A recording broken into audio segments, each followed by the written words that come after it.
Previously on the Osrynn Tales live D&D. After defeating the defenses of Faith Loquan's wizard sanctum, the magical barrier leading to her lightning prison faded, and her young apprentice Luke ran off from the group to save his master. The group is tired and injured from their fight, so they opt to take a short rest, posting waffles up at the hallway leading to Faith in case of trouble. Within 5 minutes of barely audible muffled speech coming from down the hall, the group hears Luke cry out in pain, followed by silence. The group wastes precious moments deciding whether they should even go check on the boy, but finally decide to check on him. David hands Rowan's 2 mystery grenades of his own design, noting one is a fragmentation bomb, the other a smoke bomb, but neither is labeled. Once the team approaches the end of the hallway, they can see a 10-foot tall platform upon which Faith is immobile and on her knees struggling against her lightning cage. Luke's arm can be seen hanging over the edge of the platform with slight wisps of smoke rising from his torso. Seeing the telltale blue glow of another arcane font behind the lightning cage, Rowan decides to throw one of his grenades. David warns that they have a 20-foot radius in their blast zone, and Quothe takes a few steps back to distance himself. Rowan decides to take the gambit, afraid that another one of the Mephits might be present and charging the lightning cage the wizard is trapped in. He hurls the grenade. It explodes, shrapnel showering the room. Waffles and David take damage as the lightning cage redirects the force of the blast to the sides, shielding Rowan, Damu, and Reshi. However, things go from bad to worse when the party sees Luke's body, bloody, broken, and still. This poor little body's torn to shreds, shrapnel sticking out of his chest, large holes ripped in his torso. The boy was dead. Damu rushed forward to the child and tried healing him, but the wounds were so devastating even his healing magic couldn't help. He cast gentle repose on the boy to preserve his body, and then the group placed his corpse in a bag of holding to further slow down the rate of decay. They then turn to their other problem at hand, the wizard in the cage. The group tries a few different tactics, but eventually Quothe is able to combine his wild magic with a ring of counter charm to bend its magic into a dispel magic spell. His magic dispersed the lightning cage thanks to the various other tactics the group had tried previously that had weakened but didn't destroy the spell entirely. Immediately, Faith Loquan was in defense mode. A group of intruders had just murdered her apprentice, and she was fully aware of all that was happening. Rowan tried to cast Charm Person on her, but she immediately shut him down with a counter spell, used properly this time. David and Reshi explained what happened. Luke brought them to the tower to save her, and to ask if she could send them to Ravensblood Hollow via teleportation magic. And when they saw him on the platform, they tried to help. In her anger, Faith snapped. "You tried to help? By causing an explosion that killed my apprentice? That's your definition of help? Not a healing spell. I see that I'm dealing with idiots." David did not take too kindly to being called an idiot, and only further widened the rift between the wizard and the group by claiming that in fact she was the idiot for getting trapped in her own spell.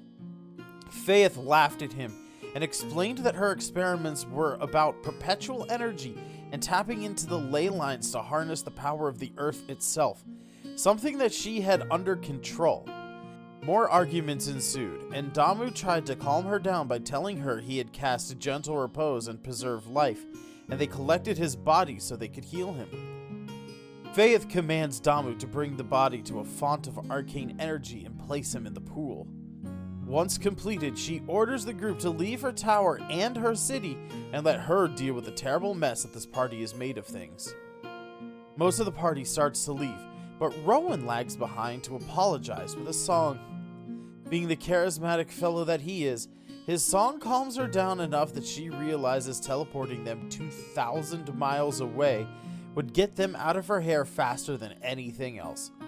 So she leads them to her personal teleportation pad, and she sends them off to Ravensblood Hollow. When the group arrives in the human city of Ravensblood Hollow a few moments later, the group is confronted by a guard who asks for their names, occupations, and reasoning for visiting the city.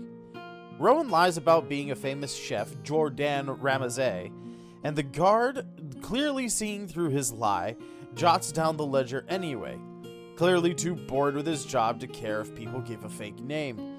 The group asks directions to a few places around town, but namely some taverns to get some rest.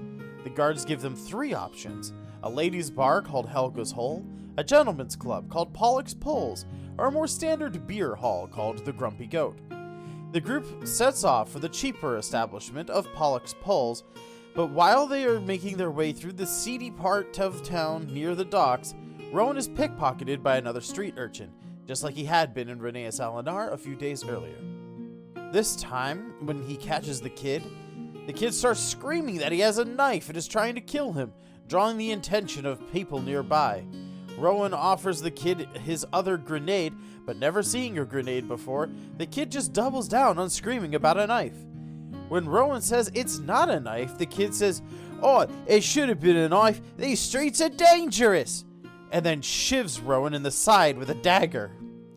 Rowan calls the kid a dirty bastard, invoking vicious mockery, knocking the kid unconscious with psychic magic, and as blood seeps out of the roughly 8-year-old child's nose, he starts to gurgle and spasm. Damu grabs the child from Rowan, casting a healing spell, and tosses the kid aside, telling him to leave the group alone. The street urchin immediately runs away, and the crowd around the group just goes back to their tasks, seemingly a normal day in Ravensblood Hollow. Across the dock district, our heroes make their way to Pollock's Pole just in time for BDSM night. When they get in the door, they see a tavern full of men wearing leather harnesses, knee-high boots, piercings in every part of the body you can imagine. Naked men were dancing on stripper poles, and Rowan says in realization, "Oh, it's a gay bar." Quoth immediately takes off his loincloth and walks around in his bare ass and twig and berries hanging out.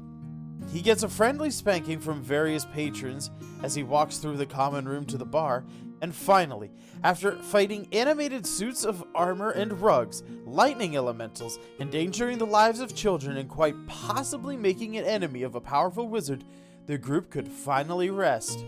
And rest they did in the oddly damped and moist accommodations of Pollock's Poles. And so, we take you now back to Pollock's Poles, just as our group gets up in the morning. Will they find any useful information about the magical scabbard they have? Will Rowan assault more children? Did Quothe ever put his ample assets to good use?